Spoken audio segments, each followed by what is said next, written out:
Selamat datang di channel Zulfi Bercerita, tempat di mana setiap cerita memiliki makna. Di sini, kita berbagi kisah nyata, pengalaman hidup, dan pelajaran berharga. Dari kisah rumah tangga yang penuh perjuangan hingga inspirasi yang mengubah hidup. Langit pagi Jakarta masih menyisakan warna oranye pucat yang berbaur lembut dengan semburat biru keperakan. Jalanan yang sempat lengang mulai padat kembali. Hiruk-pikuk kendaraan dan langkah-langkah kaki manusia memadati trotoar ibu kota. Di antara ratusan bahkan ribuan manusia yang bergerak terburu-buru, seorang perempuan muda melangkah mantap dengan setelan kerja abu-abu tua, rambut dikunci rapi, dan mata yang menyiratkan tekad penuh. Sari. Sari bukan siapa-siapa. Belum saat ini. Tapi di dalam hatinya, ia tahu bahwa langkah yang ia ambil pagi itu bukanlah langkah biasa. Itu adalah langkah pertama dari babak baru dalam hidupnya. Ia baru saja diterima bekerja di salah satu perusahaan properti terbesar di Indonesia, PT Arta Dwipa Mandiri. Bagi Sari, ini bukan sekadar pekerjaan, tapi awal dari cita-cita yang sudah lama ia pendam dalam diam. Perempuan berusia 25 tahun itu lahir dan besar di sebuah desa kecil di pinggiran Yogyakarta. Ia adalah anak kedua dari 3 bersaudara. Ayahnya seorang guru SD yang sudah pensiun, dan ibunya seorang ibu rumah tangga yang juga membuka warung kelontong kecil-kecilan di depan rumah. Sari tahu sejak kecil bahwa jika ia ingin hidupnya berubah, ia harus berjuang lebih keras dari orang lain. Maka sejak SMA, ia sudah terbiasa bangun pukul 4 pagi untuk membantu ibunya di warung. Kemudian berangkat sekolah sambil membawa bekal makanan yang ia jual kepada teman-teman kelas. Masa kuliah pun tak jauh berbeda. Ia diterima di jurusan Manajemen Universitas Negeri Yogyakarta dengan beasiswa penuh. Sambil kuliah, Sari bekerja paruh waktu sebagai barista di sebuah kafe kecil. Ia bukan mahasiswa yang menonjol dalam hal sosial, tapi dosennya mengenalnya sebagai mahasiswi yang tekun dan pantang menyerah. Setelah lulus, ia tidak langsung mendapatkan pekerjaan. 2 tahun lamanya ia menjalani hidup sebagai pengangguran terdidik yang kesekian kalinya ditolak perusahaan karena minim pengalaman. Tapi ia tidak menyerah. Ia mengikuti pelatihan daring, ikut kelas-kelas profesional, mempercantik portofolio, dan akhirnya, sebuah email dari PT Arta Dwipa Mandiri membuat jantungnya berdebar lebih dari biasanya. Pagi itu, ia berdiri di depan gedung 16 lantai dengan kaca mengkilap yang memantulkan cahaya matahari seperti cermin raksasa. Pintu masuk otomatis terbuka saat ia melangkah, dan hawa dingin dari pendingin ruangan langsung menyambutnya. Tangannya menggenggam map berisi dokumen-dokumen penting, dan dadanya terasa penuh oleh campuran gugup dan antusias. Sari Pratiwi, suara seorang wanita menyapanya dari balik meja resepsionis. Sari tersentak kecil dan mengangguk sambil tersenyum. Iya, saya Sari. Silakan ke lantai 9, Divisi Pengembangan Proyek. Bu Sekar sudah menunggu. Sari mengangguk dan mengucapkan terima kasih sebelum melangkah menuju lift. Di dalam, ia melihat pantulan dirinya di dinding baja mengkilap. Senyum tipis tersungging di wajahnya, tetapi matanya masih menyimpan kecemasan. Kamu bisa? Sar, gumamnya pelan. Lantai 9 menyambutnya dengan desain interior modern, lantai kayu, lampu gantung geometris, dan deretan tanaman kecil di rak-rak gantung yang mempermani suasana. Suara ketikan keyboard dan telepon yang bersahut-sahutan menjadi irama latar yang konstan. Semua orang tampak sibuk, tapi tetap tenang. Ruangan itu seperti dunia baru, dan Sari merasa seperti anak kecil yang baru masuk sekolah. Seorang perempuan parubaya, dengan setelan krem dan rambut dikonde elegan, menghampirinya. Sari, ya? Tanyanya sambil tersenyum ramah. Sari segera berdiri dan menjabat tangannya. Iya, Bu Sekar. Senang bertemu langsung. Selamat bergabung ya, Sari. Saya Sekar, Kepala Divisi Pengembangan Proyek. Kamu akan banyak belajar di sini. Jangan sungkan bertanya, kami semua terbuka kok, katanya sambil menuntunnya ke sebuah meja kosong di dekat jendela. Meja itu cukup luas, dengan monitor layar datar dan papan tulis kecil. Di atasnya sudah ada perlengkapan kerja lengkap, alat tulis, sticky note, dan bahkan tanaman kecil di sudut meja. Sari merasa seperti mendapatkan tempat di dunia yang selama ini hanya bisa ia bayangkan. Selama beberapa jam pertama, Sari hanya mengamati. Ia mengenal wajah-wajah yang lalu lalang, mencatat nama-nama yang disebut Bu Sekar, dan mencoba memahami alur kerja yang berjalan cepat. Ia diperkenalkan ke tim yang terdiri dari 7 orang, masing-masing dengan tugas dan karakter berbeda. Ada Pak Daniel, senior yang hangat dan suka bercanda. Ada Lani, perempuan muda yang cekatan dan banyak membantu Sari menyesuaikan diri. Lalu ada beberapa lainnya yang lebih pendiam, tapi tetap profesional. Hari pertamanya berjalan tanpa hambatan berarti, meski banyak hal baru yang membuat kepalanya sedikit penuh. Sari mencatat semuanya dalam buku kecil, dari alur approval proyek, sistem internal, hingga gaya komunikasi rekan-rekannya. Ia tahu bahwa ia belum tahu banyak, dan itulah alasan mengapa ia harus lebih banyak mendengar dan belajar. Hari-hari selanjutnya berjalan cepat namun penuh tantangan. Sari mulai mendapatkan tugas-tugas kecil, membuat notulen rapat, menyusun laporan progres, dan membantu menyiapkan presentasi untuk proyek baru. Ia masih sering ragu dan takut melakukan kesalahan, tapi pelan-pelan, ia mulai percaya diri. Setiap pagi, ia datang lebih awal. Ia menata mejanya, membuka email, dan menyusun to-do list harian. Jam istirahatnya sering dihabiskan dengan membaca dokumen-dokumen proyek sambil makan siang di pantry. Ia bahkan mulai akrab dengan petugas kebersihan dan satpam gedung, karena sering menyapa mereka terlebih dahulu. Sari adalah tipe orang yang bekerja tanpa banyak bicara. Ia tidak pandai bersosialisasi secara spontan, tapi ketika diajak berbicara, ia selalu ramah dan sopan.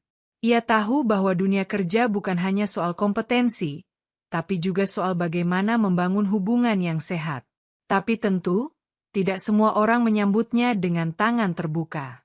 Meski tidak disadari Sari, beberapa pasang mata mulai memperhatikannya, baik dengan rasa kagum maupun waspada.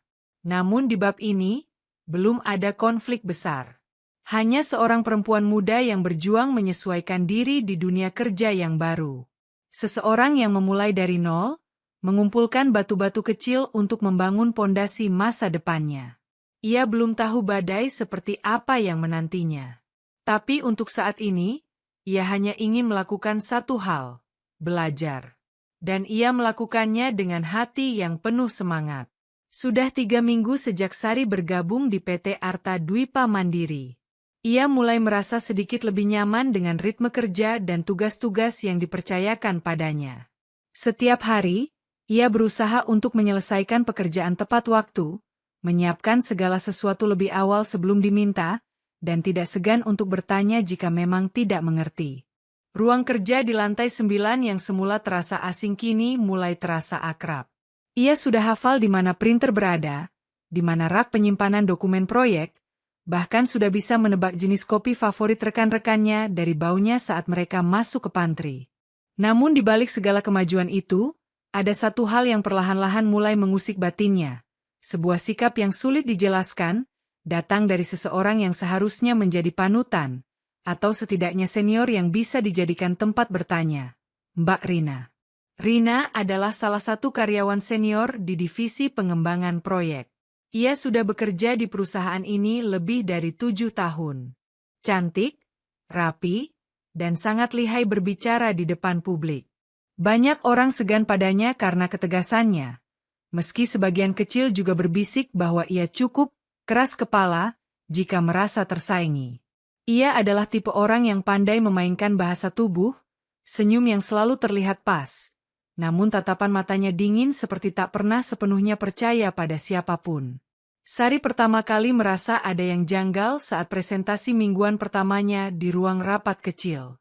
Ia hanya diminta melaporkan ringkasan progres proyek yang datanya disusun oleh tim.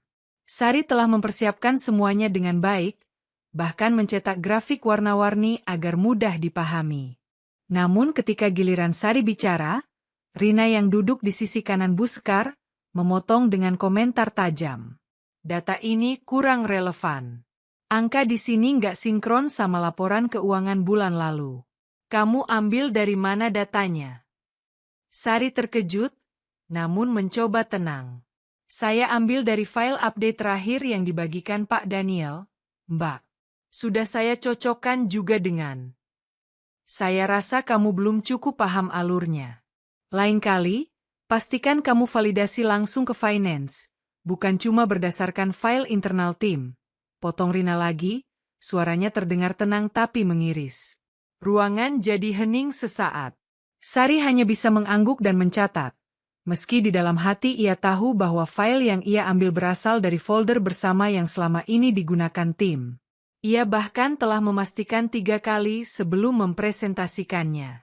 Setelah rapat selesai, Bu Sekar tidak menegur Sari. Bahkan beliau sempat tersenyum dan berkata, "Untuk pemula, kamu sudah oke, Sar. Jangan patah semangat ya, perbaikan itu biasa." Tapi ekspresi Rina, yang sekilas memutar matanya sebelum meninggalkan ruangan, membuat dada Sari terasa berat. Hari-hari selanjutnya, interaksi antara Sari dan Rina tetap terlihat biasa saja di permukaan. Rina tetap menyapa, tetap melempar senyum, bahkan sesekali mengomentari penampilan Sari dengan kalimat-kalimat yang terdengar ramah, namun selalu menyimpan rasa ambigu. Sari, kamu pakai lipstik ya? Wah, mulai pede ya sekarang. Bagus, sih. Atau, kamu cepat ya belajarnya. Tapi ingat, jangan terlalu ambisi juga. Nanti dikira saingan. Hehe. Sari hanya bisa menanggapi dengan senyum tipis. Ia tidak ingin berpikir macam-macam. Dalam pikirannya, mungkin Rina hanya sedang tegas, atau mungkin memang gaya bicaranya seperti itu. Tapi lambat laun, hal-hal kecil mulai terasa menumpuk. Contohnya saat Sari mengerjakan revisi timeline proyek yang sangat mendesak. Ia sudah lembur 2 malam untuk menyusun ulang semua data agar sesuai permintaan Rina. Tapi di hari penyerahan, filenya hilang dari drive bersama. Setelah dicari-cari, file tersebut ditemukan, namun sudah dimodifikasi dengan nama lain, milik Rina. Sari tidak berkata apa-apa. Ia tidak ingin menimbulkan keributan. Tapi ia mencatat semuanya dalam hati. Ia tahu ini bukan salah paham biasa. Di tengah segala tantangan itu, Sari tetap menjaga semangatnya. Ia berpegang teguh pada prinsip, tidak semua orang akan menyukaimu, dan itu tidak apa-apa. Yang penting, jangan sampai kau berubah menjadi seseorang yang kau benci, hanya demi diterima oleh orang lain. Sari mulai membangun relasi dengan anggota tim lainnya. Lani menjadi sahabat pertamanya di kantor. Mereka sering makan siang bersama, berbagi cerita, dan saling menguatkan. Lani, yang sudah 2 tahun lebih dulu bekerja di sana, sempat memberi sedikit bisikan. Rina itu, ya, emang agak keras ke karyawan baru. Mungkin karena dia udah lama di sini, jadi ngerasa harus dilihat sebagai yang paling kuat. Tapi kamu jangan down ya, Sar. Kamu pinter kok. Bu Sekar juga suka sama kerja kamu.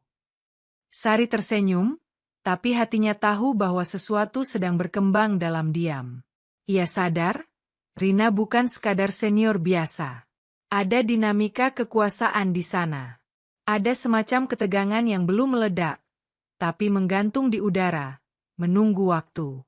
Sore itu, ketika matahari mulai condong ke barat dan bayangan gedung menjulur panjang ke arah jendela kantor, Sari duduk sendirian di meja kerjanya. Lani sudah pulang lebih dulu, begitu juga sebagian besar staf. Tapi ia memilih untuk menyelesaikan revisi minor dokumen presentasi sebelum esok pagi. Dari balik kaca jendela besar, ia memandangi Jakarta yang mulai padat oleh kendaraan. Lampu-lampu mulai menyala perlahan. Ia menghela napas, lalu menoleh ke layar laptopnya. Kamu belum pulang juga.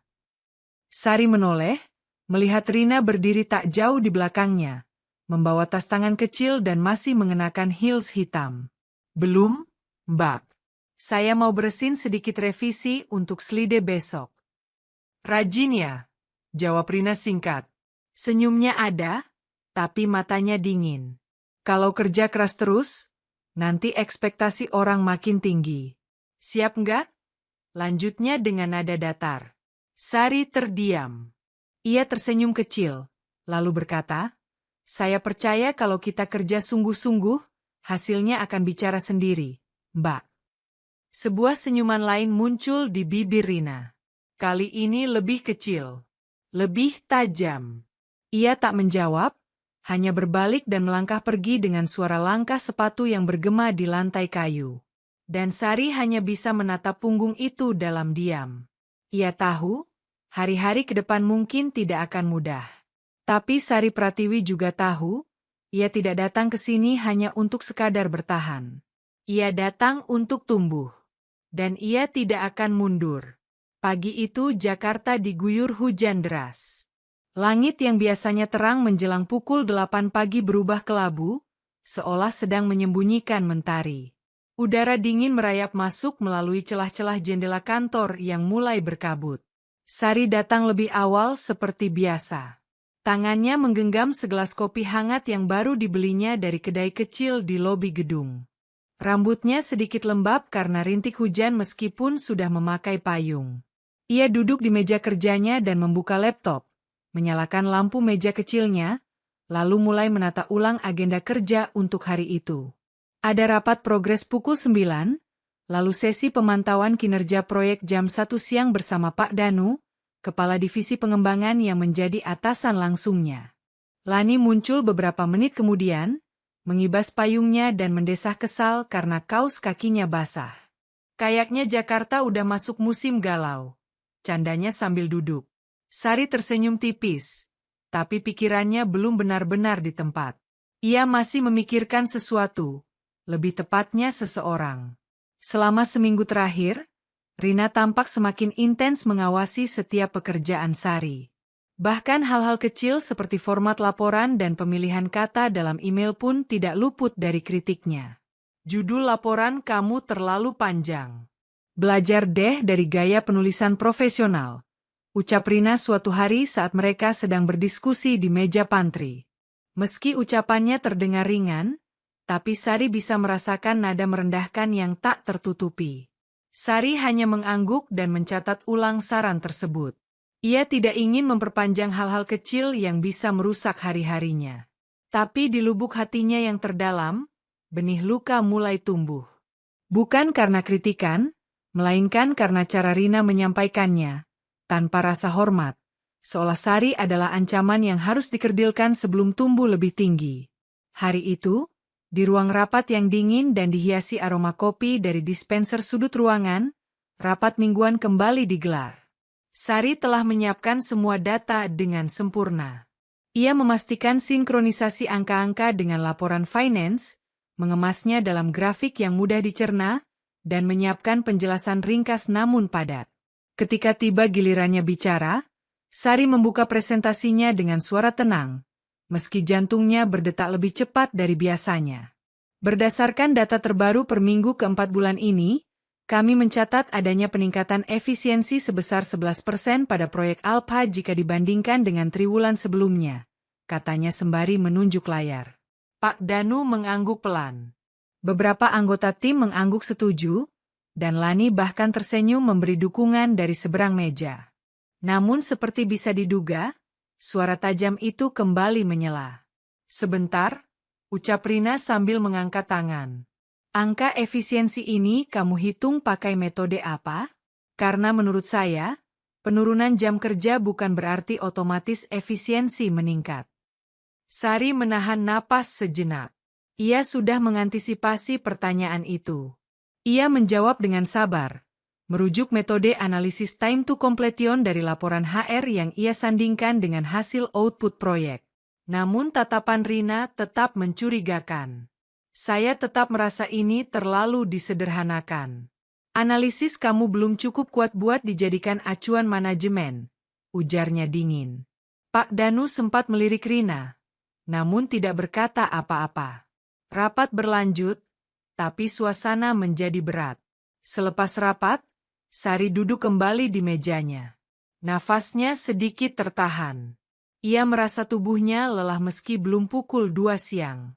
Bukan karena pekerjaan, tapi karena tekanan yang terus menggerogoti semangatnya. Lani datang mendekat dengan ekspresi prihatin. "Sar, kamu nggak apa-apa?" Sari tersenyum lemah. "Nggak apa-apa kok. Aku baik-baik aja." "Jangan terlalu dipikirin." "Ya, Rina memang sering gitu. Aku juga dulu sempat ngalamin pas baru-baru kerja," kata Lani sambil menepuk bahunya pelan. Sari mengangguk. Tapi dalam pikirannya, ia bertanya-tanya, kenapa orang seperti Rina dibiarkan terus menyebar ketakutan secara halus seperti itu? Malamnya, Sari tidak langsung pulang. Ia duduk sendirian di ruang kerja yang mulai kosong, ditemani hanya suara kipas angin dan dengung listrik dari monitor. Tangannya menelusuri catatan kecil di laptop, lalu beralih ke email-email lama. Satu demi satu, ia buka kembali email dari Rina, dari awal hingga kini. Ia membaca ulang, mengamati pola komunikasi, hingga perasaan-perasaan kecil yang dulu ia abaikan mulai menyatu membentuk gambaran yang lebih jelas. Di situ, ia sadar bahwa ada kekuasaan tak kasat mata yang sedang dimainkan. Rina bukan hanya mengkritik pekerjaannya, ia sedang mencoba mengendalikan persepsi tentang dirinya di mata manajemen. Lewat koreksi yang berlebihan, pernyataan halus yang menjatuhkan, dan sikap yang selalu ingin lebih dulu dari Sari di hadapan atasan. Tapi Sari juga bukan gadis yang bisa dikoyak begitu saja. Ia bukan tipe yang mengadu atau lari dari kenyataan. Ia diam, iya. Tapi bukan berarti ia lemah. Ia hanya menunggu. Dan dalam diam itu, ia mulai merencanakan. Bukan untuk membalas, tapi untuk menjadi lebih kuat. Ia menyadari, cara terbaik menghadapi orang seperti Rina bukan dengan konfrontasi, tapi dengan pembuktian yang konsisten, dan membangun posisi di mana ia punya suara yang lebih kuat dari sekadar diam. Beberapa hari kemudian, Sari dipanggil oleh Pak Danu untuk satu proyek baru. Ia diminta menjadi koordinator untuk proposal proyek ekspansi yang akan dibawa ke kantor pusat di Singapura. Itu adalah tugas yang cukup besar untuk ukuran karyawan baru. "Aku percaya kamu bisa," kata Pak Danu. "Kamu teliti dan bisa diajak kerja bareng. Ambil kesempatan ini, Sar." Dan saat Sari keluar dari ruangan itu dengan map tebal di tangan, ia melangkah dengan tenang, walau dalam hati mulai bergemuruh. Di kejauhan, ia melihat Rina berdiri di dekat dispenser air, memperhatikannya dari balik layar komputer. Tatapan itu kembali tajam. Namun Sari tidak gentar. Ia tersenyum kecil, menyapa singkat, dan melangkah lebih mantap. Sebab kini ia tahu, satu langkah menuju atas, kadang harus melewati jalan sempit penuh luka. Tapi selama ia tidak berhenti, ia akan sampai. Dan suatu hari nanti, ketika ia sampai di atas, ia ingin memastikan bahwa tak ada lagi yang akan merasa sekecil dulu, seperti dirinya kini. Langit mulai memerah ketika Sari turun dari MRT di stasiun terdekat. Tangannya masih menggenggam map besar berisi rancangan awal proposal ekspansi. Hatinya penuh degup, bukan karena takut, tapi karena tekad yang mulai tumbuh kuat dalam dirinya. Ini adalah proyek terbesar yang pernah dipercayakan padanya sejak ia masuk ke perusahaan itu 2 bulan lalu. Dan di balik kepercayaan besar ini, ada beban yang tidak kecil. Sari harus menyusun laporan detil dan presentasi proyek untuk ditinjau langsung oleh Dewan Direksi Kantor Pusat. Proposal ini bukan sekadar angka-angka atau strategi pemasaran biasa.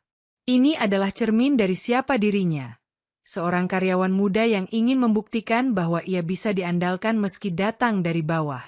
Keesokan paginya, ruangan kerja tampak lebih sibuk dari biasanya. Suara ketikan keyboard dan dering telepon bersahut-sahutan. Beberapa staf IT terlihat mondar-mandir mengganti perangkat monitor yang rusak. Sari duduk di sudut ruangan, menatap layar laptopnya dengan penuh konsentrasi. Ia sedang menyusun laporan analisis SWOT dari hasil riset pasar yang telah ia kumpulkan selama 2 minggu terakhir. Di sisi kirinya, Lani membantunya menyesuaikan layout visual untuk presentasi. Sari, kamu yakin mau presentasiin ini sendiri? Tanya Lani sambil melirik grafik yang baru saja selesai ia poles. Sari mengangguk mantap. Aku mau coba. Pak Danu juga kasih lampu hijau. Ini kesempatan besar. Lani tersenyum, bangga. Kamu hebat, Sar. Nggak banyak orang yang berani ambil langkah ini secepat itu. Namun dari kejauhan, di balik partisi kaca, Sari tahu ada pasang mata yang memperhatikan. Rina. Rina, karyawan senior dengan jabatan sebagai analis utama di Departemen Pengembangan Proyek, tampak sibuk membaca laporan sambil sesekali memandangi Sari dari balik layarnya. Ia merasa terganggu, walau tak mengatakannya. Sudah beberapa kali proyek besar yang biasa menjadi bagiannya, kini justru dipercayakan pada gadis muda yang baru 2 bulan bekerja. Dalam benaknya, Sari hanyalah anak baru yang terlalu semangat. Belum banyak makan asam garam dunia korporat. Ia tidak tahu lika-liku permainan kantor. Tidak paham betapa kerasnya bersaing di balik meja-meja kerja itu. Namun jauh di dalam hatinya, Rina merasa terancam. Karena apa yang dilakukan Sari bukan sekadar rajin, tapi pintar dan teliti.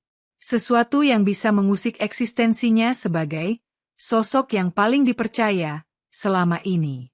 Sementara itu, Sari semakin larut dalam pekerjaannya.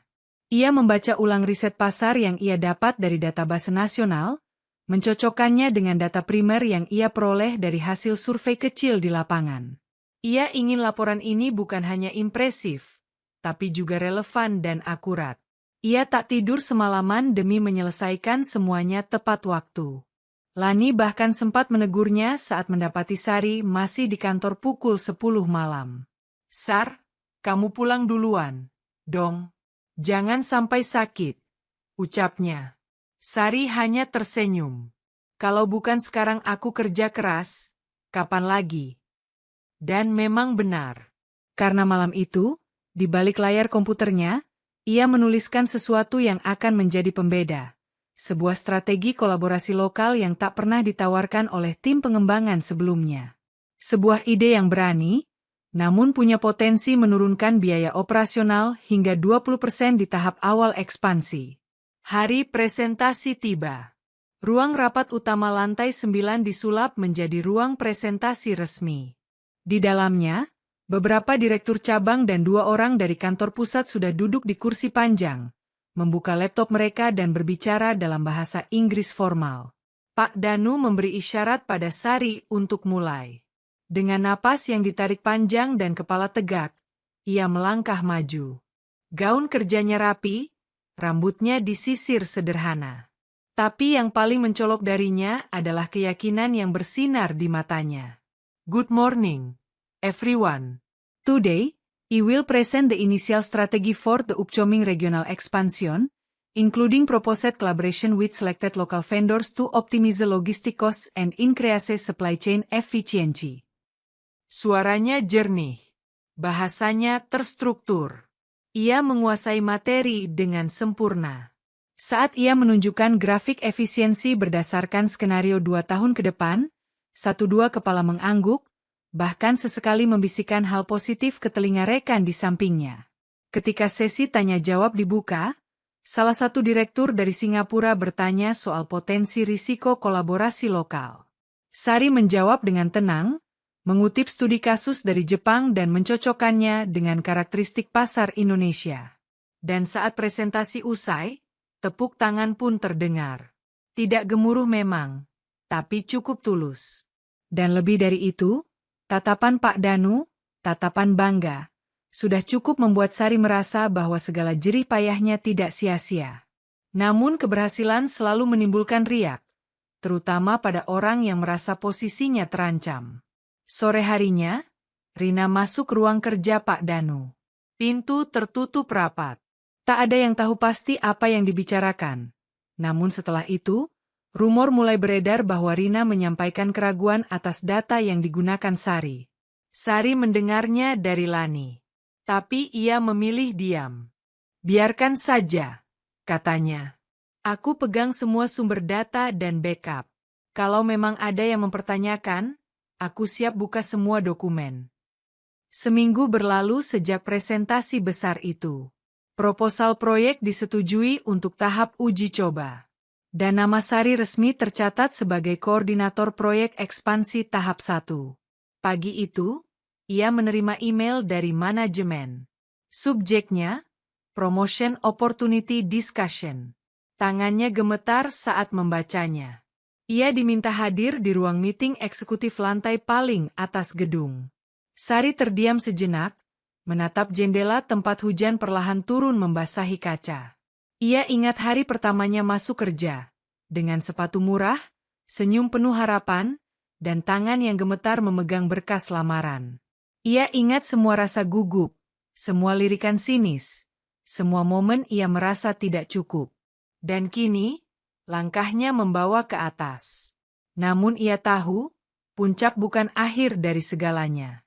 Melainkan awal dari babak yang lebih berat, lebih penuh godaan, intrik, dan pilihan-pilihan sulit. Tapi satu hal yang pasti, ia tidak akan melangkah mundur. Karena Sari, gadis muda yang dulu hanya diam saat dijatuhkan, kini telah belajar bahwa menjadi kuat tidak harus kasar, dan memenangkan sesuatu tidak selalu dengan berteriak. Kadang, cukup dengan kerja keras yang tenang, dan hati yang tidak padam. Matahari pagi menyorot lembut melalui kaca besar di lantai paling atas gedung kantor. Ruangan itu berbeda dari ruang-ruang lain yang biasa Sari datangi.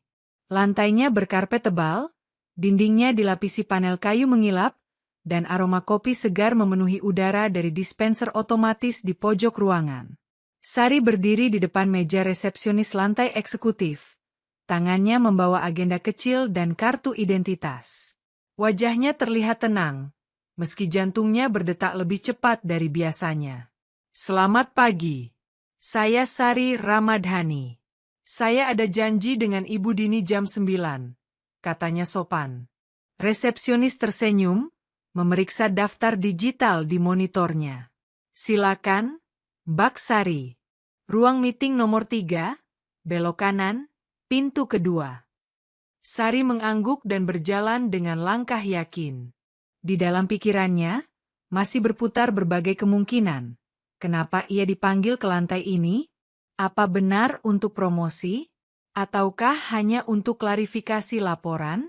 Namun begitu ia membuka pintu ruang rapat, dan melihat siapa yang duduk di dalamnya, semua keraguan itu menghilang. Di meja oval panjang itu, duduk Ibu Dini, Kepala Divisi Pengembangan Regional. Di sampingnya ada Pak Danu, dan 2 orang HR senior yang pernah Sari temui saat onboarding. Meja itu sudah disiapkan dengan map dokumen, secangkir teh hangat, dan sebuah ID badge kecil bertuliskan, Manajer Proyek Ekspansi Wilayah Jawa Barat. Sari menelan ludah. Dadanya terasa penuh. Tapi ia tetap berjalan ke depan, duduk di kursi yang disediakan untuknya. Selamat pagi, Sari, sapa Ibu Dini hangat. Kami sangat terkesan dengan presentasi dan kerja kerasmu. Setelah melalui pertimbangan manajemen, kami memutuskan untuk memberikan kamu tanggung jawab lebih besar. Pak Danu menyambung, per 1 November, kamu resmi menjadi manajer proyek ekspansi wilayah. Ini bukan posisi mudah, tapi kami percaya kamu sanggup. Timmu akan terdiri dari 5 orang inti, termasuk 2 analis senior. Sari menunduk pelan. Terima kasih atas kepercayaannya. Saya akan berusaha sebaik mungkin. Suara Sari tenang, tapi di dalam dirinya, ia seperti disapu angin besar. Ini bukan mimpi, bukan hayalan diam-diam saat begadang sendirian. Ini nyata. Ia baru 2 bulan di perusahaan ini, dan hari ini, ia akan mulai membawahi tim, termasuk orang-orang yang sebelumnya berada di atasnya. Kabar itu menyebar cepat. Beberapa rekan satu divisi mengucapkan selamat dengan hangat. Lani bahkan memeluknya dan berkata, "Aku tahu kamu bisa, Sar. Kamu pantas dapat ini." Namun tak semua merespons dengan senyuman. Di ujung meja kerja, Rina membaca memo pengumuman promosi dengan ekspresi datar. Tangannya mengepal di bawah meja, nyaris tak terlihat.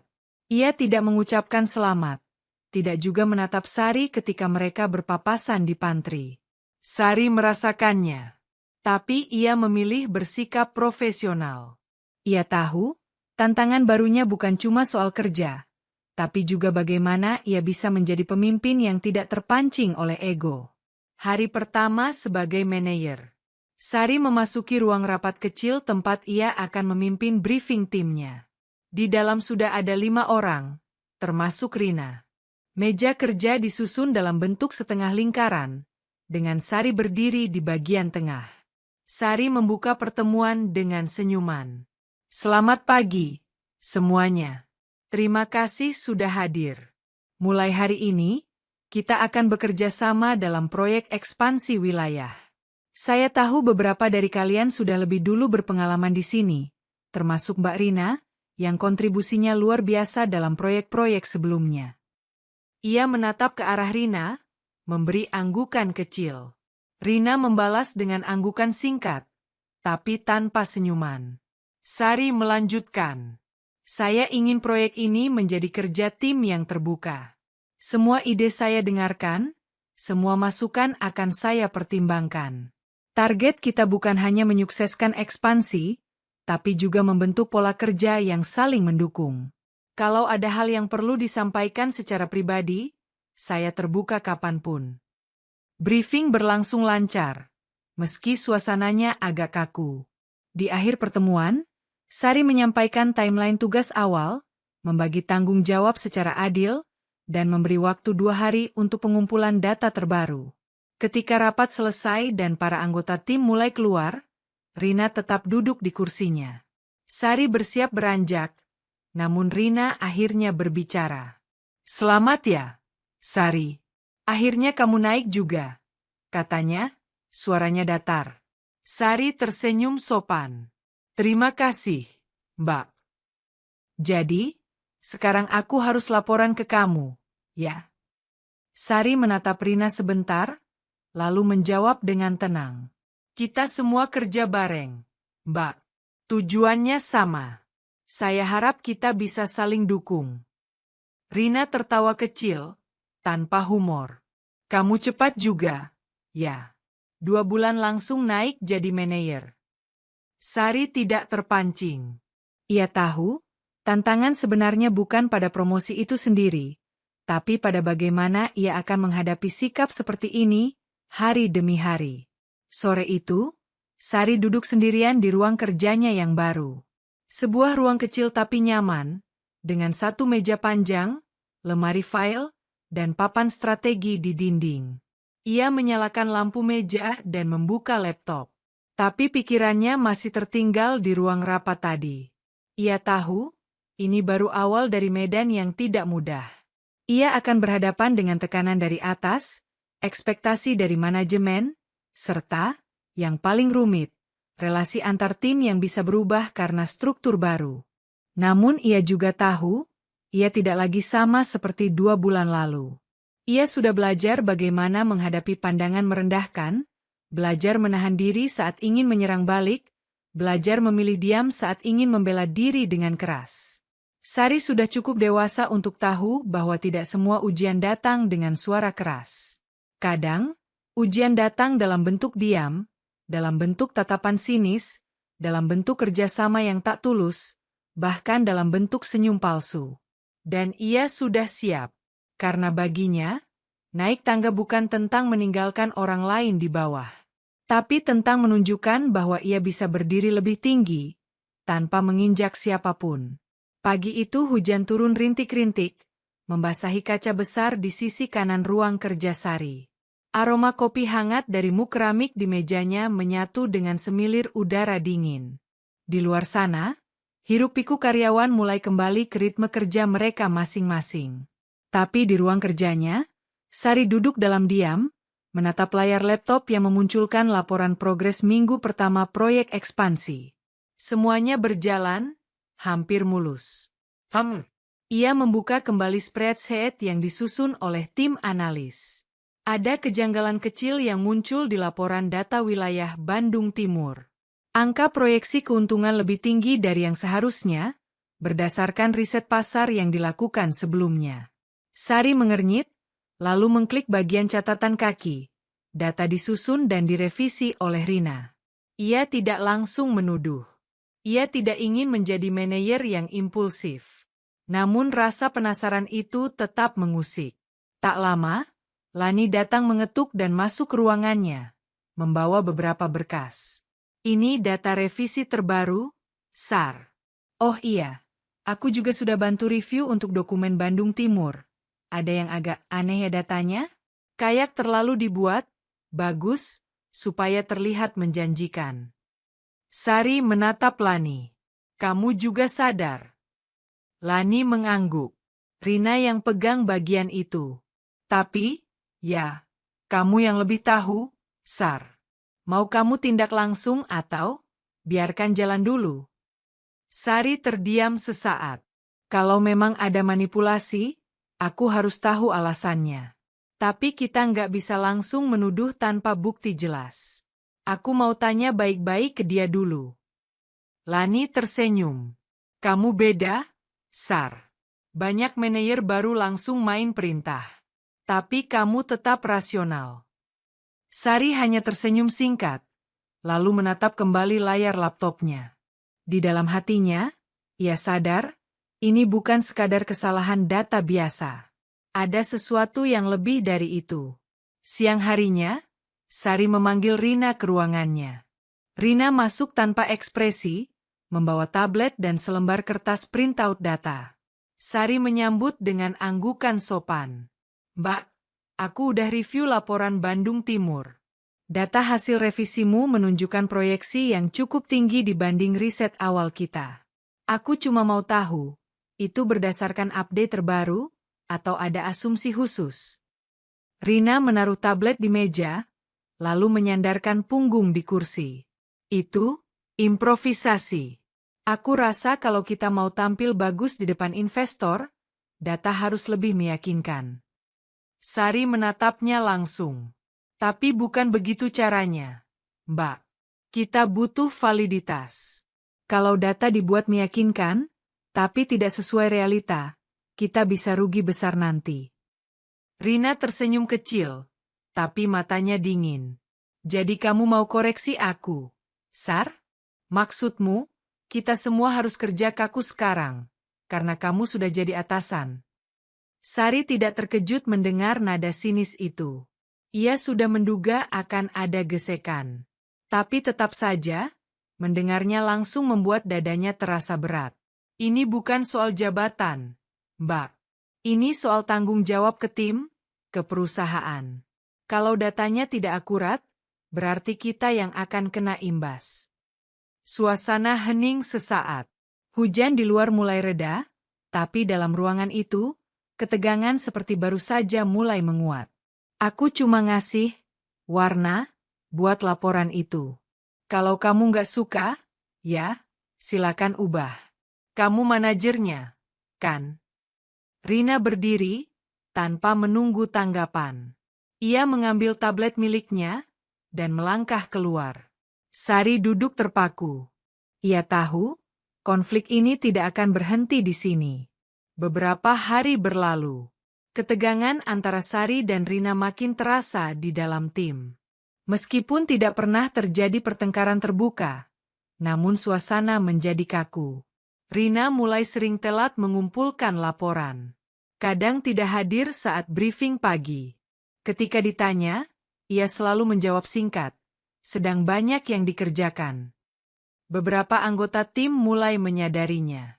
Lani sesekali menyampaikan keluhan bahwa informasi dari Rina sering tak sinkron dan menghambat proses kerja tim. Sari tidak ingin memperkeruh suasana. Ia memilih untuk tetap profesional, menyusun ulang alur kerja, bahkan beberapa kali mengambil alih tugas Rina demi menyelamatkan deadline. Namun jauh dalam hatinya, rasa lelah dan frustrasi mulai muncul. Ia mulai mempertanyakan, apakah ia terlalu lunak? Apakah ia terlalu mencoba menjaga harmoni, sampai akhirnya dibiarkan dipermainkan? Malam itu, Sari lembur sendirian di kantor. Gedung sudah hampir kosong. Hanya suara mesin pendingin dan ketikan jarinya di keyboard yang terdengar. Di hadapannya, laporan mingguan sudah hampir selesai. Namun pikirannya tidak sepenuhnya di sana. Ia membuka folder lama di laptopnya, dokumen berjudul, resume pendaftaran pertama. Isinya, semua catatan sejak ia melamar ke perusahaan ini, termasuk surat motivasinya sendiri. Saya tidak mencari posisi yang tinggi. Saya hanya ingin menjadi orang yang berguna dalam struktur yang sehat. Saya percaya, ketulusan dan integritas akan membawa hasil yang nyata. Sari tersenyum kecil membaca kata-kata itu. Waktu itu ia belum membayangkan akan sampai di titik ini. Tapi sekarang, ia sadar, apa yang ia yakini sedang diuji secara langsung. Malam itu, ia menuliskan satu kalimat besar di papan tulis kantornya. Tegas bukan berarti keras. Lembut bukan berarti lemah. Ia tahu, waktu untuk membuat keputusan besar sudah hampir tiba. Pagi itu, langit Jakarta tampak cerah, bertolak belakang dengan suasana hati Sari. Ia tiba di kantor lebih pagi dari biasanya, mengenakan blazer abu lembut dan sepatu hak rendah yang selalu ia simpan untuk hari-hari penting. Ia berjalan melewati koridor lantai 3 dengan langkah ringan namun penuh pertimbangan. Sari tahu, hari ini akan menentukan banyak hal. Sebelum masuk ruangannya, ia menyempatkan mampir ke pantry. Di sana, beberapa rekan kerja tengah bercanda ringan sambil menyeruput kopi. Ia melemparkan senyum sopan, lalu membuat secangkir teh hijau untuk dirinya sendiri. Namun dari sudut matanya, ia bisa melihat lirikan Rina yang berdiri tak jauh dari dispenser air. Wajahnya datar, nyaris tak memperlihatkan ekspresi. Mereka tidak berbicara. Dan mungkin itu yang membuat udara di antara mereka makin berat. Pukul 9 tepat, Sari memulai rapat mingguan bersama tim divisi pemasaran. Ia memaparkan progres yang dicapai, lalu membahas proyek Bandung Timur yang sempat tertunda karena laporan tak valid sebelumnya. Saat ia menjelaskan revisi yang telah dilakukan, ia sengaja tidak menyebutkan nama siapapun. Namun ketika sesi tanya jawab dimulai, Rina tiba-tiba mengangkat tangan. "Maaf, Sari. Boleh saya bicara?" Suasana seketika hening. Semua menoleh padanya. Sari mengangguk. "Saya cuma merasa, kalau semua laporan terus direvisi ulang tanpa diskusi tim lebih dulu, rasanya seperti pekerjaan kita dianggap tidak cukup. Mungkin cara kerja saya tidak cocok lagi dengan sistem baru ini." Sari menatapnya tenang, namun di dalam dadanya terasa gelombang kecil. Ia tahu apa maksud ucapan itu. Sindiran halus, mungkin juga bentuk perlawanan yang lebih halus dari sebelumnya. "Saya menghargai pendapat Mbak Rina," ucap Sari lembut. "Tapi revisi ini bukan karena sistem yang tidak cocok. Ini karena data awal yang kita punya tidak bisa dipertanggungjawabkan. Saya tidak menyalahkan siapapun. Tapi sebagai tim, kita semua punya tanggung jawab atas akurasi." Suasana diam beberapa detik. Lani terlihat ingin bicara, namun ia menahan diri. Rina tersenyum tipis, lalu membuang pandang ke arah jendela. Rapat pun berakhir dengan suasana yang menggantung. Usai rapat, Lani datang ke ruangan Sari dengan wajah serius. "Kamu harus bicara langsung ke HR, Sar," katanya pelan. "Ini nggak bisa dibiarkan terus." Sari hanya menghela napas panjang. Kalau aku laporkan sekarang, dia bisa mutar balik narasi. Menuduh aku dendam, karena dulu dia senior. Aku nggak mau keputusan ini kelihatan personal. Lani mengangguk. Tapi kamu juga punya hak untuk lindungi tim. Kalau dia terus seperti ini, bukan cuma kamu yang rugi, tapi banyak orang juga terhambat. Jangan tunggu sampai kamu dilihat sebagai pemimpin yang membiarkan masalah terjadi. Kata-kata itu menghantam Sari seperti kenyataan yang tak bisa ditampik. Di titik ini, ia sadar, menjadi pemimpin bukan hanya soal bagaimana orang menilaimu, tapi juga soal keputusan-keputusan sulit yang kadang tidak disukai siapapun. Sore harinya, Sari memanggil Rina ke ruang kerjanya. Silakan duduk, Mbak, ucapnya sopan. Rina duduk perlahan, tangan terlipat di pangkuannya. Ada yang ingin kamu bicarakan? Tanyanya datar. Aku nggak akan memutar kata-kata, Mbak. Kita sudah bekerja dalam tim ini bersama selama beberapa bulan. Tapi akhir-akhir ini, aku merasa ada ketidakseimbangan. Bukan soal laporan, tapi soal komitmen terhadap tim. Aku tahu kamu punya pengalaman lebih dari aku. Tapi saat kamu memilih untuk tidak hadir di briefing, tidak menyelesaikan tugas tepat waktu, atau membuat data yang tidak akurat, itu bukan soal siapa lebih senior, tapi soal tanggung jawab. Rina menatapnya tajam. Kamu memang berubah, ya. Sari mengangguk. Aku berubah karena peranku berubah. Dan aku harus adil. Kalau aku membiarkan satu orang mengacaukan sistem, aku gagal sebagai pemimpin. Rina bersandar, matanya menajam. Jadi kamu mau pecat aku? Sari menatap balik, tenang. Bukan karena aku mau. Tapi karena kamu sudah beberapa kali melanggar nilai kerja tim. Aku sudah bicarakan ini ke HR. Mereka akan memproses pemutusan kontrak kamu sesuai ketentuan. Hening. Sun. Waktu seolah berhenti di dalam ruangan itu. Beberapa detik kemudian, Rina tertawa kecil, getir. Kamu pikir dengan jabatan sekarang kamu bisa tentukan segalanya. Bukan aku yang menentukan. Kamu yang memilih jalan ini, balas Sari pelan. Rina berdiri, mengambil tasnya, dan menatap Sari untuk terakhir kali. Orang yang kamu injak untuk naik, akan selalu ingat kamu, Sari. Jangan lupakan itu. Sari tidak menjawab. Pintu ditutup perlahan. Dan saat itu, napasnya yang ia tahan sejak awal pembicaraan akhirnya keluar perlahan. Malam harinya, setelah semua selesai, Sari duduk sendirian di ruangannya. Hujan turun lagi. Kota di luar tampak redup, tapi tenang. Ia menatap lampu-lampu yang berkerlip dari jendela lantai 3, lalu mengambil buku kecil catatan pribadinya dan menulis. Kadang menjadi tegas terasa seperti pengkhianatan.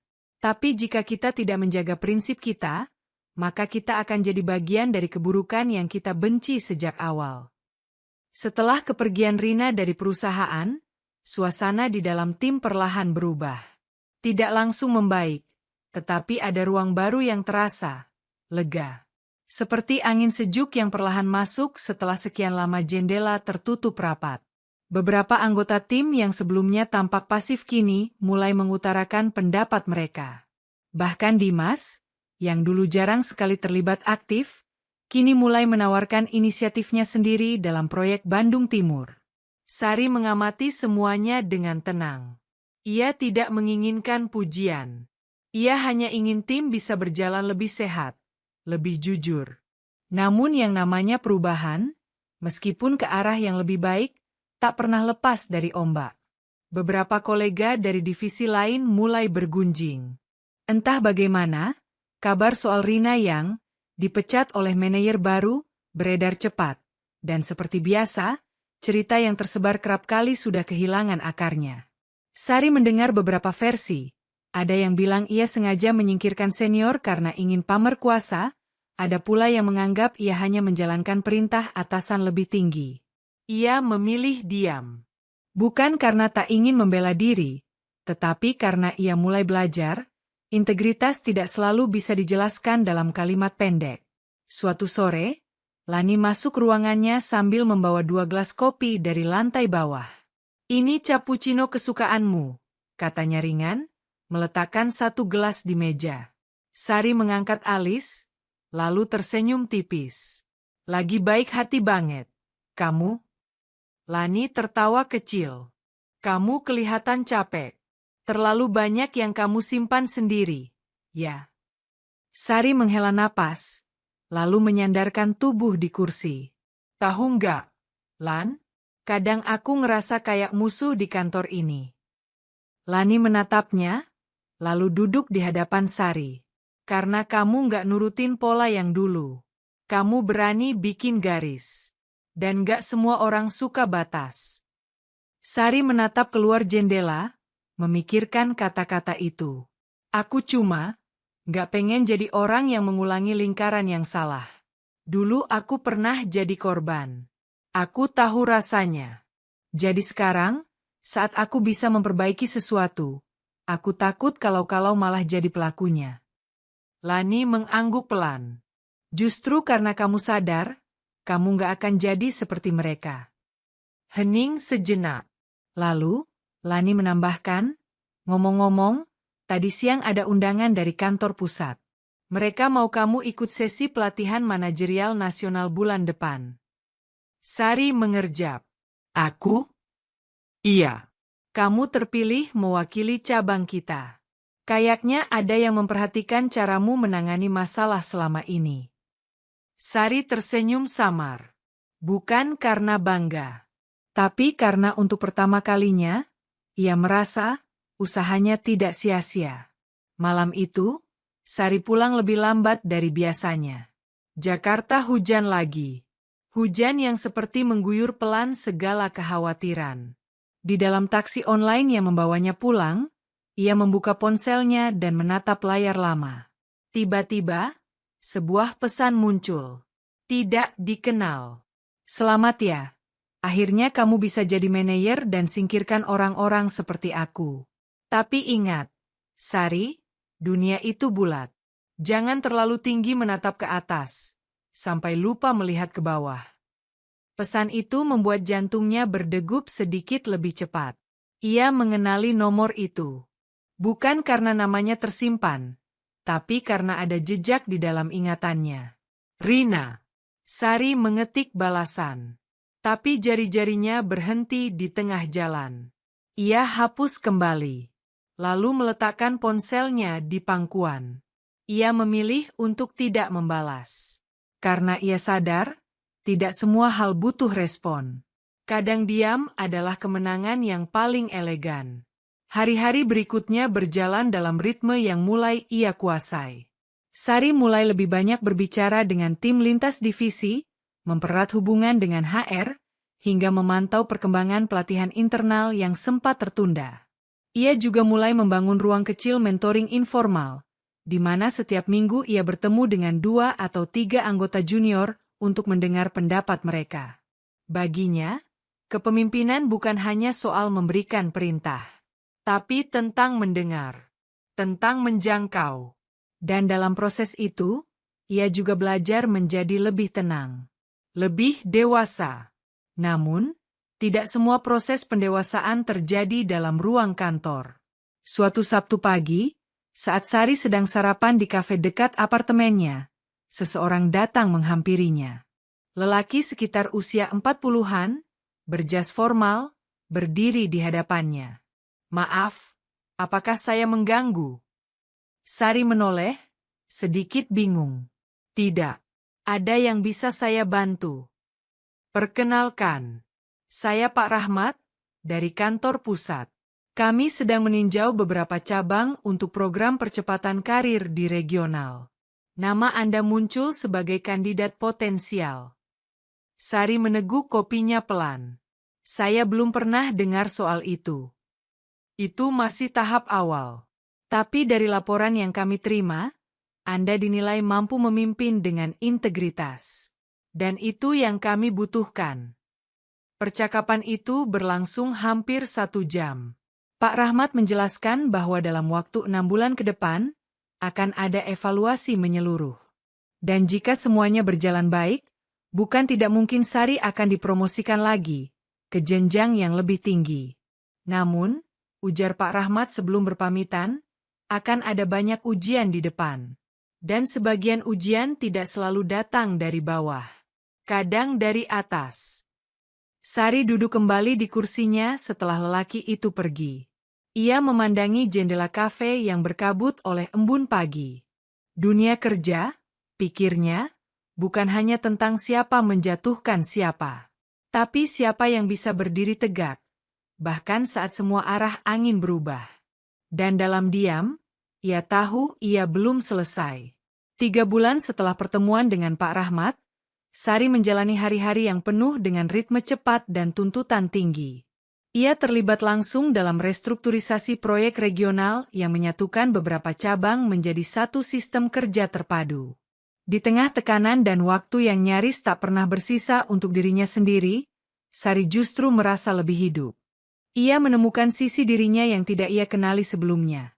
Sisi yang berani mengambil risiko, berani berkata, tidak, pada sistem yang menyulitkan bawahannya, dan sisi yang, meskipun kadang lelah, tetap memilih untuk tidak menyerah. Namun, perubahan tidak datang tanpa harga. Awal Januari, kantor pusat mengirimkan pemberitahuan resmi tentang pelatihan manajerial nasional yang sebelumnya sudah dibahas. Pelatihan itu akan diadakan selama 2 minggu penuh di Bandung, dengan para kandidat manajer senior dari berbagai kota. Sari melihat daftar peserta yang dikirimkan lewat email. Di antara nama-nama dari Surabaya, Medan, dan Yogyakarta, ada satu nama yang membuat matanya terhenti. Rinaldi Pratama, Regional Medan. Sari membeku sejenak. Nama itu seperti menarik kembali lembar-lembar lama yang sudah ia lipat rapi dalam ingatannya. Rinaldi, mantan kekasihnya, yang juga dulunya menjadi salah satu alasan kenapa ia begitu ingin membuktikan dirinya. Rinaldi adalah seseorang yang dulu pernah menjadi langit bagi Sari. Lelaki yang ia kira akan menjadi masa depan, namun justru berubah menjadi pelajaran paling pahit. Ia menghela napas panjang, lalu mematikan layar laptop. Hari itu, ia pulang lebih awal. Di apartemen, hujan turun deras seperti biasa. Jakarta memang seolah sedang jatuh cinta pada musim basah tahun ini. Sari menyalakan lampu meja, lalu menatap bayangannya sendiri di cermin. Matanya menua, bukan karena usia, tapi karena beban. Namun ada kekuatan di dalam sorotnya. Sesuatu yang dulu hilang ketika ia ditinggalkan tanpa alasan, dan sekarang mulai tumbuh kembali, perlahan, tapi kokoh. Ia mengambil sebuah kotak kecil dari dalam laci meja. Kotak itu sudah lama ia simpan, bahkan tak pernah dibuka lagi sejak ia pindah ke Jakarta. Di dalamnya, ada selembar foto lama. Ia dan Rinaldi tersenyum di sebuah kafe dekat kampus mereka dulu. Sari tampak polos dan bahagia, sementara Rinaldi menggenggam tangannya erat. Ia menatap foto itu lama, lalu akhirnya tersenyum tipis dan memasukkannya kembali ke dalam kotak. Bertemu kamu nanti, bukan untuk kembali, bisiknya pelan. Tapi untuk memastikan aku sudah benar-benar sembuh. Pelatihan manajerial nasional dimulai 2 minggu kemudian. Hotel tempat mereka menginap berada di kawasan Lembang, dengan udara sejuk dan pemandangan bukit yang menghampar. Di dalam ruangan besar tempat pembukaan acara, Sari duduk di barisan tengah, mengenakan blazer abu-abu dan celana hitam. Ia membawa buku catatan kecil dan pena biru, kebiasaannya sejak masih menjadi staf biasa. Suasana sedikit ramai, namun semuanya terlihat profesional. Satu persatu peserta mulai dikenalkan secara informal oleh panitia. Dan di sanalah dia, Rinaldi, masih dengan senyuman tenangnya. Tapi ada sedikit garis usia yang kini mempertegas rahangnya. Ia mengenakan jas biru tua, berdiri dengan percaya diri saat menyapa beberapa peserta lain. Saat matanya bertemu dengan Sari, keduanya terdiam sejenak. Tidak ada pelukan, tidak ada senyuman nostalgia. Hanya anggukan singkat, dan senyum sopan yang menggantung di wajah masing-masing. Sari tahu, pelatihan ini bukan tempat untuk drama masa lalu. Tapi ia juga tahu, akan sulit jika bayangan itu terus berjalan bersamanya. Hari-hari selama pelatihan penuh dengan simulasi kepemimpinan, diskusi tentang strategi bisnis, hingga tes kepribadian dan kemampuan analisa.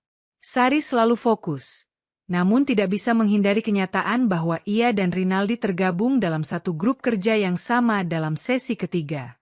Ironi? Tapi juga mungkin sebuah kesempatan untuk menutup kisah yang belum pernah benar-benar ditutup. Dalam grup itu, mereka harus merancang sebuah strategi manajemen krisis yang dihadapi oleh sebuah perusahaan fiktif. Rinaldi mengusulkan pendekatan logistik, sementara Sari lebih condong pada pendekatan manusia dan internal kultur. Di tengah diskusi, keduanya mulai kembali berbicara. Bukan sebagai mantan kekasih, tapi sebagai dua profesional yang ingin menyelesaikan tugas. Namun tetap saja, pada satu malam, setelah sesi diskusi berakhir, Rinaldi mendekatinya di area taman hotel. Masih sama ya kamu? Terstruktur, rapi, dan selalu punya sudut pandang yang bikin orang berpikir ulang. Sari menoleh pelan, tersenyum datar. Dan kamu masih seperti dulu. Pandai berbicara, tapi tidak selalu bisa menjelaskan kenapa pergi tanpa penjelasan. Rinaldi tertawa kecil, lalu duduk di bangku batu di depannya. Aku pengecut waktu itu. Aku tahu. Tapi aku juga tahu kamu bukan gadis yang bisa ditahan oleh lelaki yang belum selesai dengan dirinya sendiri. Hening. Sari tidak menjawab. Ia hanya menatap langit malam yang bersih, penuh bintang. Kamu sudah berhasil, Sar, lanjut Rinaldi. Dan aku senang melihat itu. Ia menoleh padanya. Kali ini dengan tatapan penuh damai.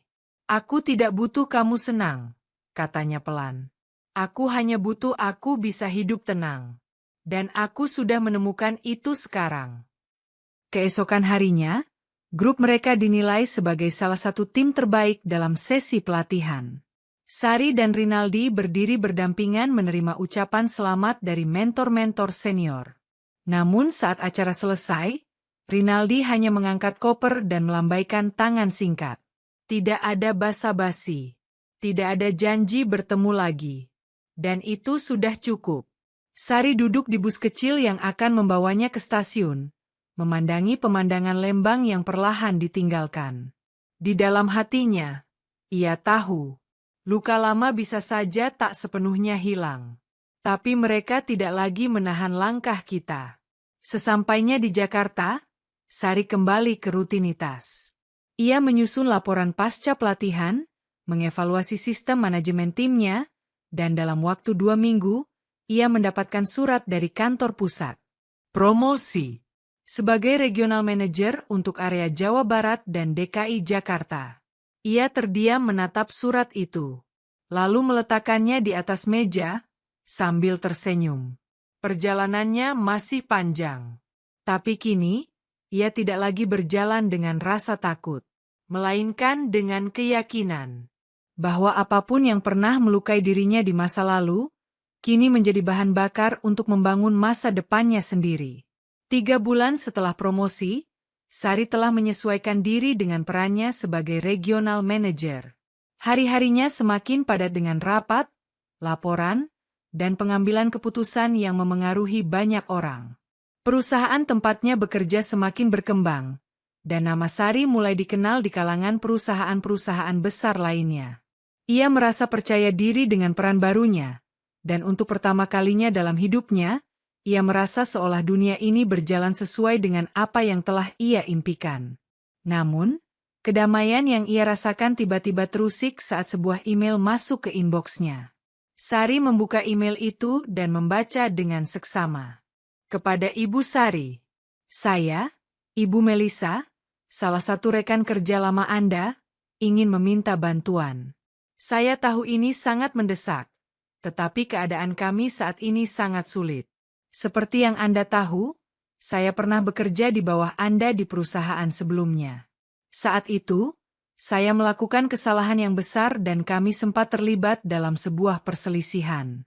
Saya ingin mengajukan permohonan, jika memungkinkan, untuk kembali bekerja di perusahaan Anda.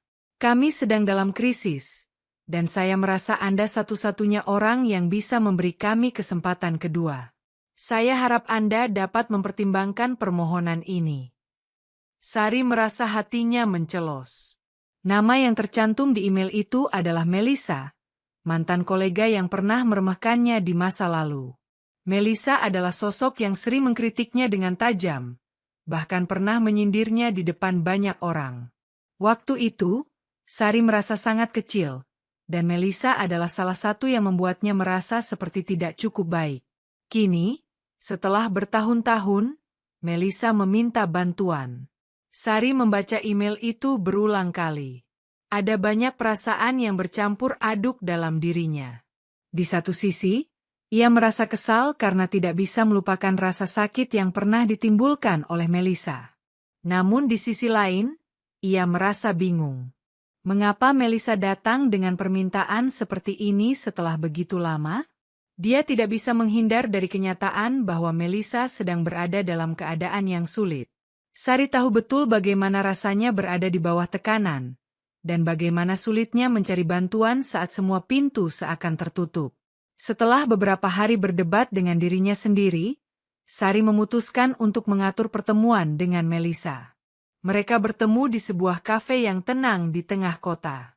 Melisa terlihat berbeda. Tidak seperti dulu, dengan penampilan yang selalu terkesan angkuh dan penuh percaya diri, kini ia tampak lebih lelah, dengan mata yang sedikit redup dan wajah yang penuh kerutan. "Terima kasih sudah meluangkan waktu untuk bertemu dengan saya, Sari," ujar Melisa dengan suara yang lebih lembut dari yang biasa Sari dengar. Sari menatapnya tanpa berkata-kata sejenak, mencoba membaca raut wajahnya. "Ada apa, Melisa? Kenapa sekarang kamu meminta bantuan dariku? Bukankah kita sudah lama tidak berhubungan? Apa yang membuatmu datang sekarang?" tanya Sari dengan tegas namun tidak terburu-buru. Melisa menarik napas dalam-dalam sebelum menjawab. "Sari, saya tahu banyak hal yang telah terjadi di antara kita. Saya mungkin pernah berbuat salah dan bahkan mungkin menyakiti perasaanmu. Tapi sekarang saya benar-benar membutuhkan pertolongan. Saya tahu saya tidak punya banyak kesempatan, dan saya ingin memperbaiki kesalahan saya. Saya ingin mulai dari awal." Sari tidak langsung merespons. Ia menatap secangkir kopi di depannya, berpikir keras. Ini adalah titik balik besar dalam hidupnya. Ia harus memutuskan apakah ia akan memaafkan Melisa dan memberikan kesempatan, ataukah ia akan membiarkan masa lalu itu tetap menjadi beban yang tak terlepaskan. "Aku bukan orang yang mudah melupakan, Melisa," kata Sari akhirnya, suaranya lebih tenang dari yang ia rasakan. "Namun, aku juga bukan orang yang ingin membiarkan kebencian mengendalikan hidupku. Jika kamu benar-benar ingin berubah dan menunjukkan bahwa kamu bisa lebih baik, aku akan memberimu kesempatan. Tapi kamu harus buktikan itu dengan tindakan, bukan kata-kata semata." Melisa menundukkan kepala, mata sembab. "Terima kasih, Sari. Saya janji akan membuktikan semuanya." Sari menghela napas, mengangkat cangkir kopinya. "Kamu punya kesempatan sekarang. Jangan sia-siakan." Beberapa minggu berlalu, dan Sari terus memantau kinerja Melisa di perusahaan. Ternyata, perubahan yang ia harapkan mulai terlihat. Melisa bekerja keras, bahkan lebih keras dari yang Sari bayangkan. Ia tidak hanya memenuhi ekspektasi, tetapi melebihi harapan dengan menunjukkan kualitas kepemimpinan yang tak pernah Sari duga sebelumnya. Ia tampaknya benar-benar berusaha menebus masa lalunya. Sari merasakan ketenangan dalam dirinya, meskipun jalan yang ia pilih tidak selalu mudah. Ia harus belajar untuk melepaskan masa lalu dan menerima kenyataan bahwa orang bisa berubah. Sari berjalan menuju kantor pada pagi yang cerah, merasakan angin lembut menyentuh wajahnya. Ia tidak lagi merasa terperangkap oleh bayang-bayang masa lalu. Ia sudah menutup bab itu dengan cara yang penuh kedamaian. Perjalanan panjang yang dimulai dengan perasaan tersakiti kini berakhir dengan pemahaman baru tentang dirinya sendiri. Di meja kerjanya, ada surat pengunduran diri dari Rinaldi, yang tiba-tiba kembali menghubunginya setelah berbulan-bulan tanpa kabar. Dia berterima kasih atas kesempatan yang diberikan, tetapi kini, dengan keberhasilan yang Sari raih, Rinaldi merasa langkahnya harus berpisah dengan dunia korporasi yang pernah ia kenal. Sari tersenyum tipis. "Semoga kamu menemukan apa yang kamu cari, Rinaldi," bisiknya. Di luar jendela, kota Jakarta tampak sibuk dengan aktivitasnya yang tak pernah berhenti. Namun bagi Sari, dunia ini sekarang terasa lebih ringan. Ia sudah menemukan tempatnya. Dan yang lebih penting, ia sudah menemukan dirinya sendiri. Dalam hidup, kita sering dihadapkan pada pilihan yang sulit dan perjalanan yang penuh tantangan. Kadang, kita dipaksa untuk menghadapi masa lalu yang menyakitkan, namun itu bukanlah akhir dari segalanya. Justru, itu bisa menjadi titik awal untuk tumbuh dan berubah menjadi pribadi yang lebih kuat dan bijaksana. Seringkali, kita terlalu fokus pada luka yang ditinggalkan orang lain, sehingga kita lupa bahwa kita memiliki kekuatan untuk memilih bagaimana kita meresponsnya.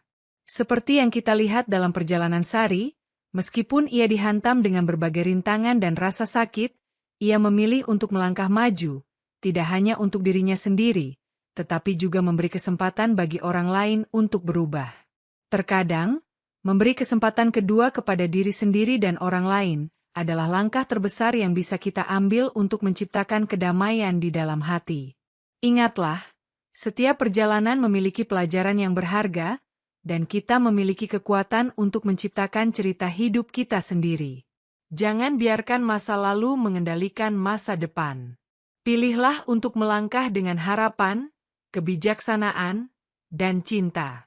Terima kasih telah mengikuti cerita ini hingga akhir. Semoga kisah ini menginspirasi dan memberikan pemahaman baru dalam menghadapi tantangan hidup. Semoga setiap langkahmu ke depan dipenuhi dengan keberanian, kedamaian, dan kebahagiaan. Teruslah berkembang, dan jadilah versi terbaik dari dirimu. Salam hangat dan penuh semangat.